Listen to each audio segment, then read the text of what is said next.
Oh, bless the Lord. We honor the Lord this morning. We thank you guys for being in his house, being in his presence, as we come to magnify his name and give him all the glory that belongs to him alone. So today, well, let me backtrack. The last time we met, we discussed not giving up on God, but rather that we finish the race, finish this year, and we finish it strong. Amen. That we accomplish what God has spoken to us over this past year. Today is December 16th. I believe that leaves, 15 days left in this year. 15 days until we enter into a new year. And I began to think about that message that we discussed the last time we were here, and I came to realize two things. In order to finish the race, we have to actually start the race. And you also have to identify who you are in the race. Yes. You have to start the race. You have got to get in the blocks. You've got to line up at the starting point to even give yourself a chance in this race. That's right. You got to show up. That's right. Whatever God has spoken to you, whatever he is speaking to you, you've got to show up in that situation, in that thing. You've got to show up and take your position. Amen. When you're at that starting line, you've got to see the finish line before you. And in doing so, you have to identify who you are in the race. Amen. If you're running a long distance race, you're a runner who has trained. You're a runner who's determined that I want to win this. I want to come in first place. Amen. You're a runner who is prepared. Amen. Because you know you've got to be on that court, that track field, weeks, months before the actual track meet to be preparing, to be building up your endurance. To be running, like they call them, trials, I guess you can say, to make sure that if it's a 200 or 400, 800, 1600, whatever the distance is, that you are able to endure all the way to the end. Yeah. So when you get at that starting place, when you take your position at that starting place, you know that you have prepared. You have been in study. You've had a coach or whoever has been training you to endure, to put in place what needs to be done for you to get to the end of that race. Amen. Amen. Who are you in God's kingdom? Amen. Who are you in God's kingdom? That runner has to know who he is in that race to be able to run that race. Who are you in God's kingdom? First of all, you're in the kingdom. You're in relationship with Christ. Secondly, you're a warrior. You're a fighter. But you're not fighting anything by yourself. You are fighting with God always around you, always looking out for you. He's always got your back. You are a friend of God. You are the head and not the tail. You are the lender and not the borrower. You are healed. You are delivered. You are restored.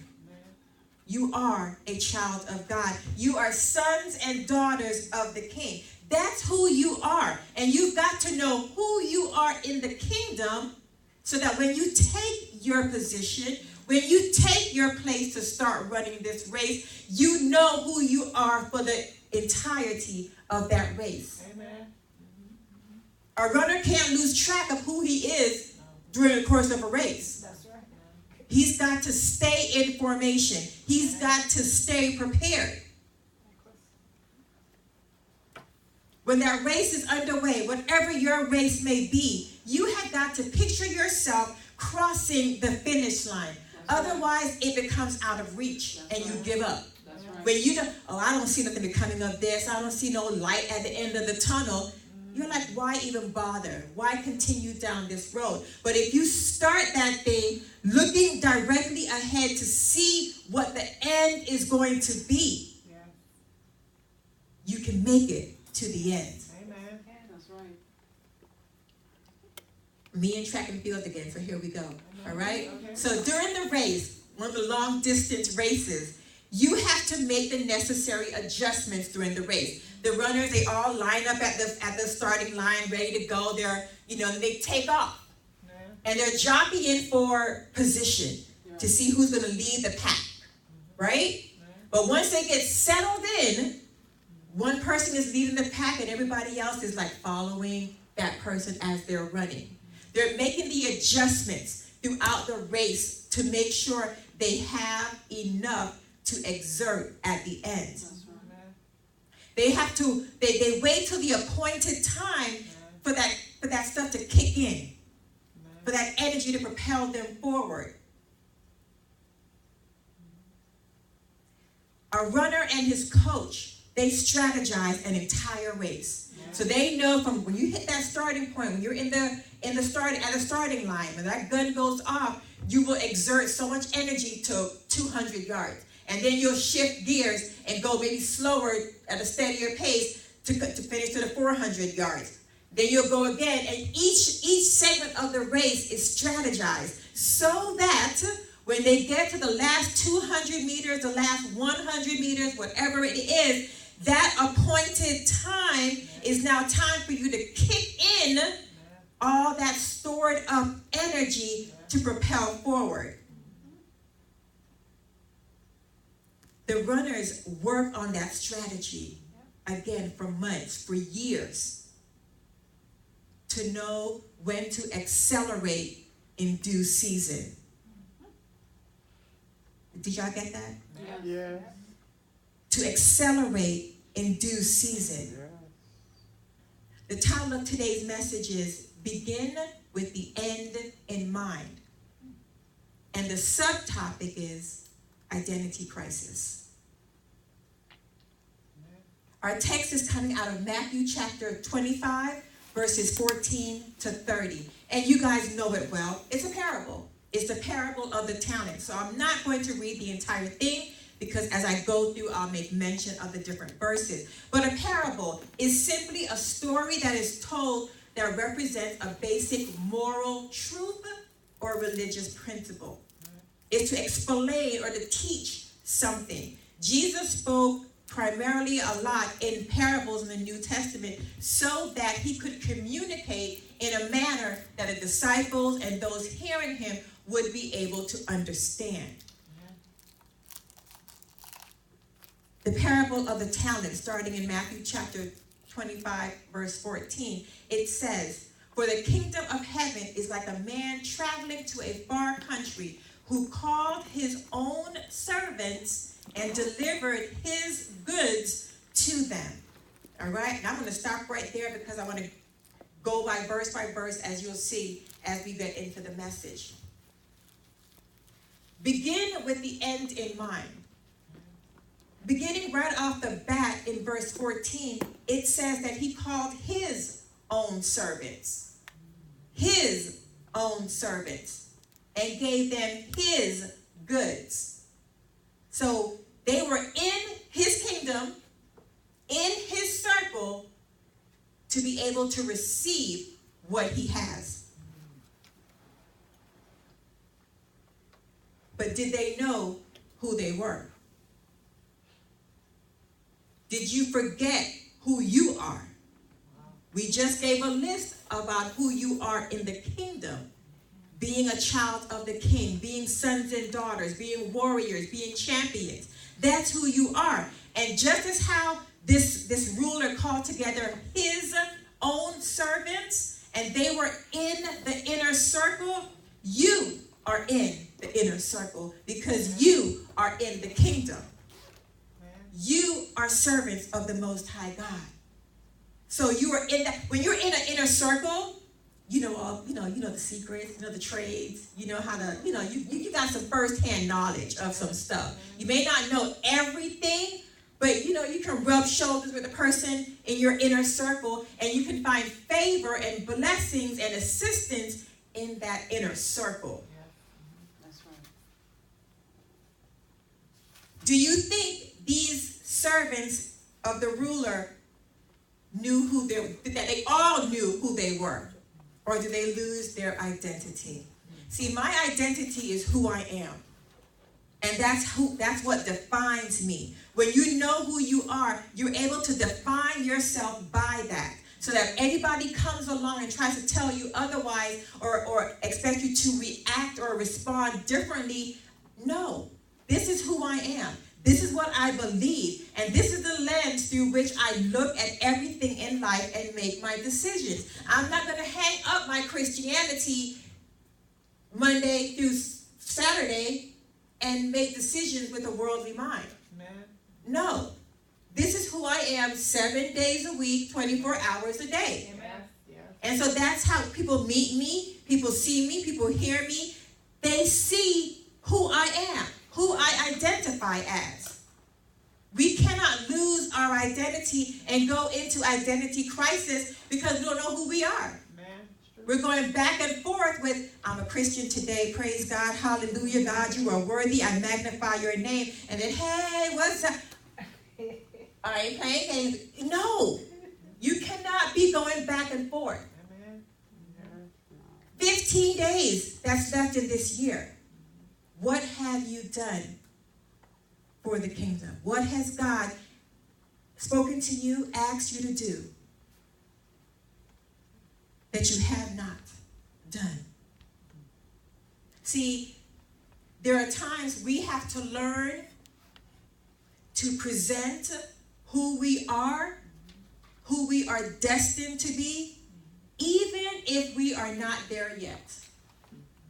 And why?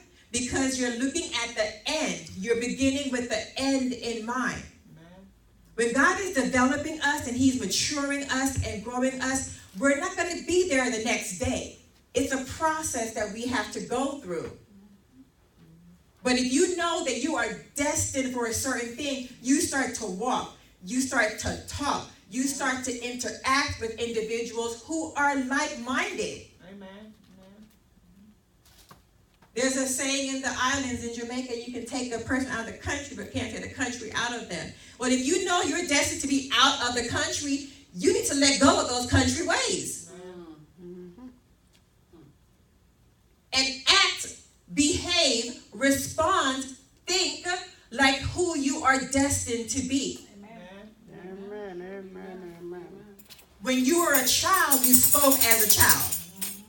But you are destined to be an adult, to be mature. You can't be 45 years old and to keep thinking as a 15-year-old. Just not going to happen. Not going to work. That's not a healthy place to be. So even as a teenager, you know you're destined to become a young man. You are destined to become a young lady. You are destined to mature. So you're not too young to start thinking, to start acting, to start behaving with that in mind. To start knowing I got to make wise decisions along my path. I can't allow my peers, my friends, my neighbors to deter me from what I know that I am destined to become. You cannot. Because just because you're destined for a certain thing doesn't mean they are. God called you and you and you and you and you uniquely, each of us uniquely in different ways for a specific purpose.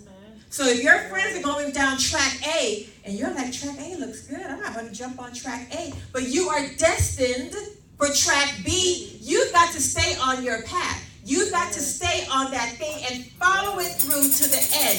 Have the end in mind because you know what God has called you to. You know what he has prepared. He's preparing you for what he is destined for you to become. And he has destined you to become something. For you to hold a specific place in the world because no one else can hold that. That's right. But as you're going to hear later on, he gives you opportunities. But if you allow that opportunity to pass you by, then what? So today we're going to talk about above average, average, and below average. So you know in school you get grades or they conduct or whatever the case may be about above average student, or average student, or a below average student. So we're going to look at this parable and we're going to discuss above average, average, and below average. In verse 15, it says, and to one he gave 5 talents, to another 2, and to another 1, to each according to his own ability. And then he left and went on his journey. So he was already passing out stuff based on his servant's ability. So do you think he already knew that which servants were above average, which were average, and which were below average? What are you striving to be, above, average, or below? Above.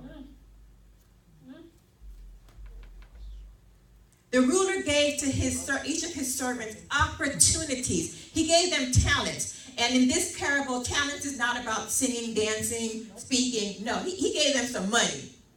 Okay, he gave them talents. And he gave them an opportunity to prove to him what they were able to do with it.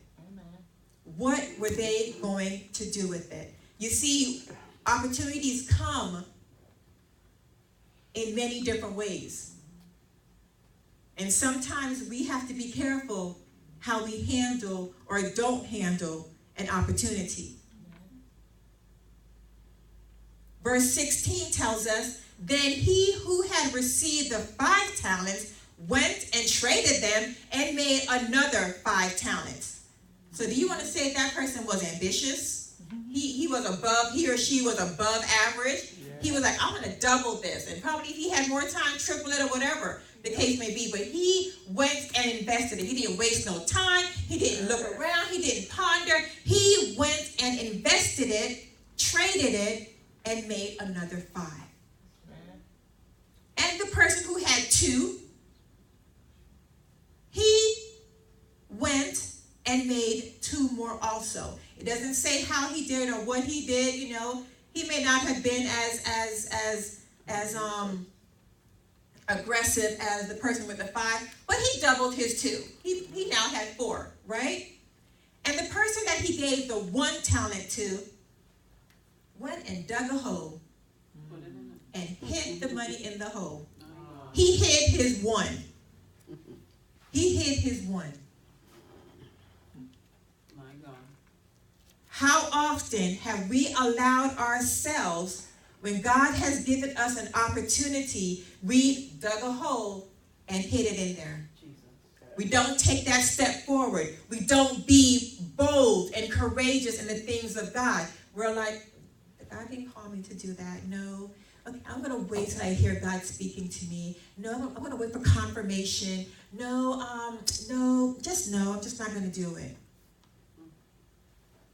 Average, above average, and below average. Who are you identifying with? Each of those situations demanded that they do something. That they do something. The ruler didn't say what they had to do. He just said, I'm giving you piece of my kingdom. I'm going away on a journey, and I'm giving you piece of my kingdom. I'll be back. That's basically it. And so you see, the person who had 5, the above average person, his mindset was he showed up for the race. He was at the starting point. He had his strategy in place, and he had the end in mind the whole entire time. He went out, invested, traded, did whatever he had to do to double what he had. Likewise, the average person with 2, he showed up. He may have been kind of sluggish. You know, he might have coasted in the race. You know, he was, oh yeah, I'm coming. I'll be there in a minute. I see you down there. I'm coming. I see you. I'm coming. You know, so he's just cruising. In that process, he still doubled. But then you had that one person who didn't even show up. He just dug it and hid it. We've got to strive for better. We've got to strive to be above average. My son called me this week, and he works at a university as a RA. And so they did their evaluations this week, and it was on a scale from 1 to 5. And so I asked him, well, how did you do? And he said that he received a 3 out of 5. And so I said, okay, I guess that's slightly more than average. You know, it's slightly more than 2, but it is still not above average. So I said to him, what are you going to do to put in place to make sure your next evaluation, you are at that 5 or even beyond that 5, be above average? What are you going to do? See, sometimes we become comfortable in our situation. We become comfortable in our assignment, and we begin to look at it or treat it with mediocrity.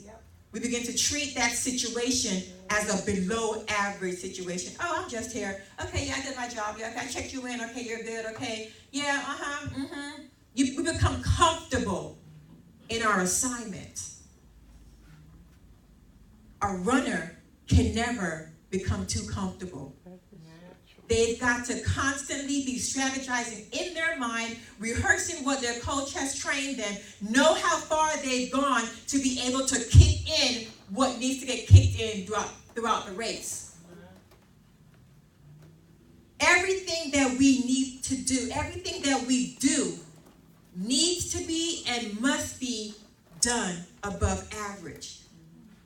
And that's because we are doing it as unto the Lord. Everything should be done in excellence. Your schoolwork should be done in excellence. Everything should be done in excellence. You can't, as a young person in the church, you can't be failed in any classes. You can't be failed in misbehaving in school.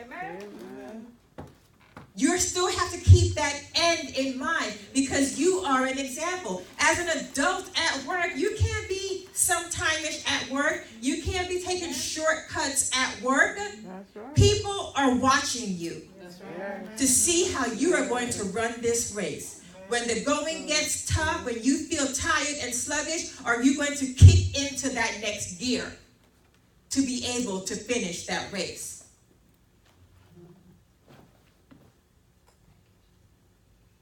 Verse 19 says that after a long time, the ruler came back and he reckoned with them.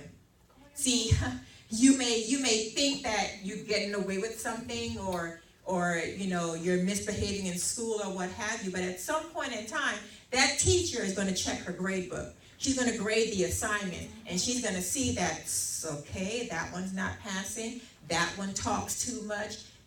There comes a time when the accounts have to be settled. The accounts have to be settled. What have you been doing with the knowledge that these teachers have been depositing in you? You're going to have a final exam. You're going to have a midterm or something. You're going to have some exam that you're going to have to display the knowledge that you have been learning all semester long. Yeah. At work, there's going to come a point in time where what you've been working on is going to be called upon for you to give an account with what are you doing at work. Are you being effective with the time that you are here? So there is a reckoning that's coming. The ruler returned after a long while. Didn't say how long, but it was a pretty long while. He wanted to know, what did they do with the opportunity that was given to him? See, we sometimes forget that we have to give an account to somebody, that we are being held accountable for opportunities, for resources, for knowledge. We're being held accountable. And many people don't like being held accountable. But it's a sign of maturity. It's a sign of growth. Because we're not living this life for ourselves. Amen.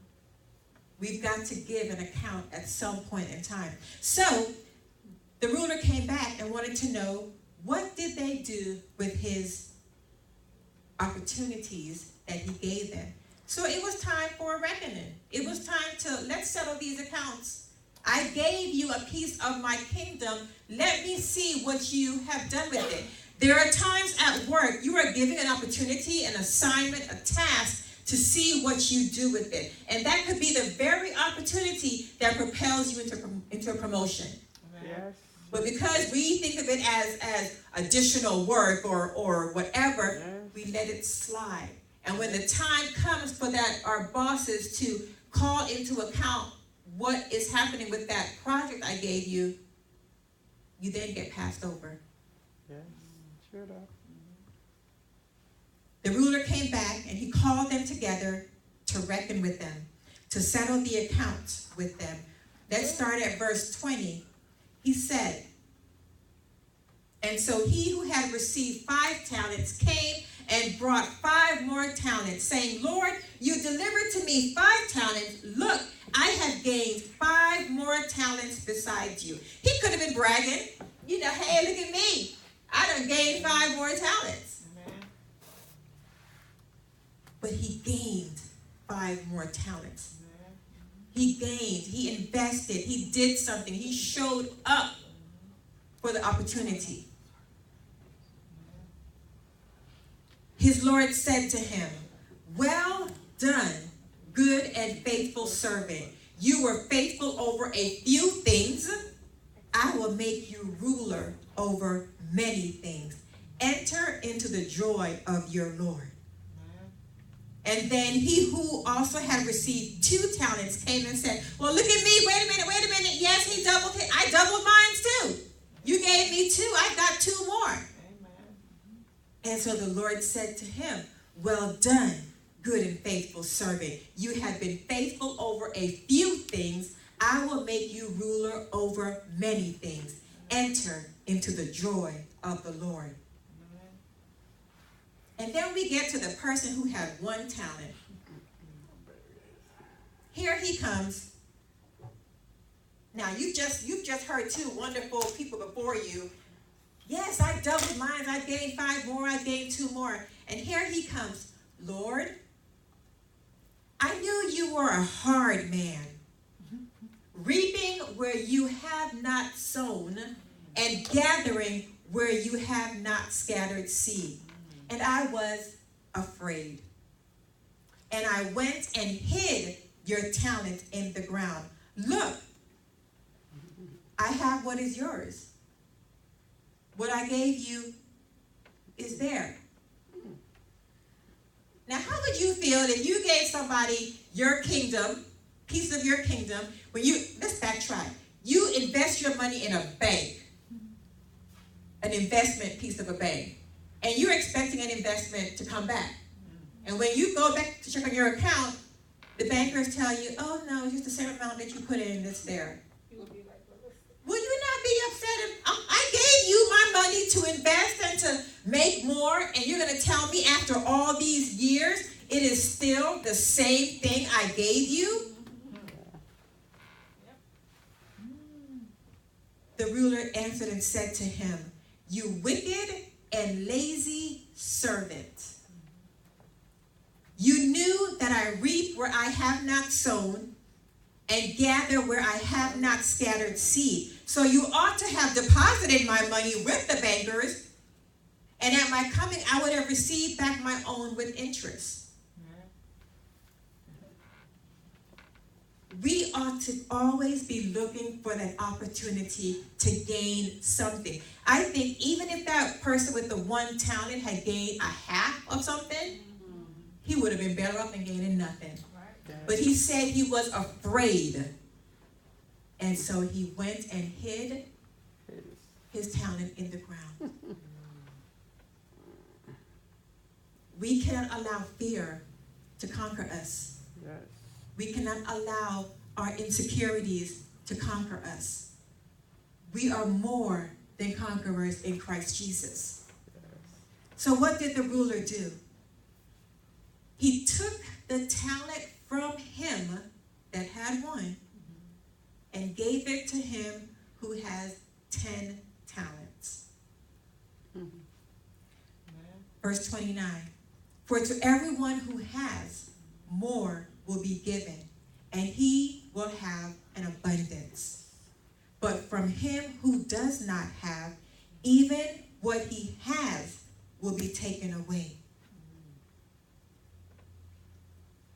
We do not want our opportunities that God has given us to be taken away. It may be a once-in-a-lifetime opportunity. We cannot pass that up. We cannot allow it to be taken away. We have to use every opportunity that he gives us, and then he will give us more opportunities. If you're faithful over a few, he will make you rulers over much. But if you can't handle the 2, 3, 4, 5 assignments that you're given, how is he going to give you 10 or 15 more? We've got to show ourselves to be faithful in everything that God has given us, every opportunity that he has given us. And you may have opportunities with relationships. You may have a significant other that you may meet. Are you going to date that young man or that young woman forever without an end in mind? Where do you want it to go? What's the opportunity that you're looking for? It may be a job or a business idea. What are you going to do? Are you going to wait for it to just open up in front of you? Or are you going to put steady steps in to do what you have to do? Faith without works is dead. So you got to put works to every opportunity, everything that God gives to you. You may be a new house or a new car. How are you going to use that opportunity in order for Christ to be glorified? See, everything we have belongs to Christ. And so in everything that we have, we should be giving it back to him, using it for his kingdom. You have a car, you have a house, you're opening it up for prayer meetings, you're opening it up for people to come together. Whatever, using it as an opportunity so that God gets the glory. Amen. That's right. We may have to start something new or stop doing something when God gives us an opportunity. As I mentioned earlier, you got to start thinking differently, acting differently, behaving differently, responding differently, because there is something more that is required of you. You've got to have a plan, strategize, have that strategy in place so you know how you want to finish. 15 days left in this year. You want to be above average, or below average? You've got to begin with that in mind, that I want to be above average in everything that I do. Everything I do must be done with excellence. As we are nearing the end of 2018 and getting into 2019, oh my goodness, 2019, it's almost here.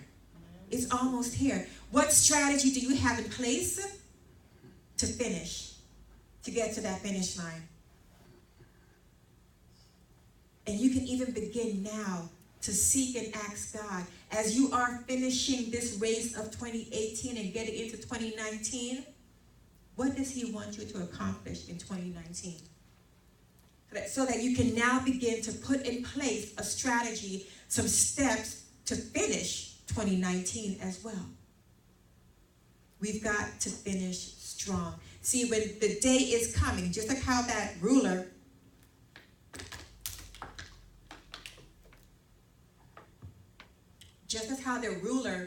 came back to reckon with his workers, his servants, the day is coming when Christ will return. Yes. And he is going to take inventory Yes. and ask you for a report of what's been going on. He's going to have a nice slideshow, a nice panoramic view of all that you've done. And he wants to know,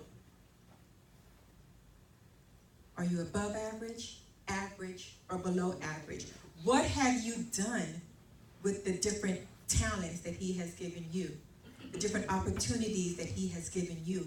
What have you done to magnify the name of the Lord, to exalt the name of the Lord, to reach somebody who is hurting, to minister to somebody who is sick? What have you done in 2018. He is going to want that report. He is going to want to know. So he's going to call for the accounts to be settled. Will he say to you, well done, thou good and faithful servant? Or will he say, you wicked and lazy servant? It's important that we finish this thing strong. It's important that we run this race. And we're talking about 2018 and 2019, but our life is a race. And we've got to be in each stage of our life, understand what season we're in, understand what stage we're in, so that we can strategize enough to finish strong. To finish what God has called us. When you begin with the end in mind, we're all going to die at some point in time. Yes. We're all going to die. So when we know that end is coming, God has given us a certain space of time to take advantage of every opportunity that he has given us while we are here on this earth. We can't squander that. We can't belittle that. No, we've got to be about it. We've got to have in our mind that I am a child of God. I am going to walk victoriously. I am healed. I am delivered. I am restored. Whatever it is that you need at whatever point in your life, you've got to know what that is to be able to finish this race strong. We've got to do everything with intentionality. Our word for 2018 was being intentional in everything that we do. We've got to be intentional, purposeful, on target with what we need to do for the kingdom. Pastor has a saying, unlimited potential and endless possibilities. We've got to know that this is not the end for us. Yes, a year is getting ready to cross over into a new year in 2015, but we've still got things to do. We've still got this race to run. Revelations 22 verse 13 says, and behold, I am coming quickly, and my reward is with me, to give to everyone according to his work. I am the Alpha and Omega, the beginning and the end, the first and the last. Stand with me, please.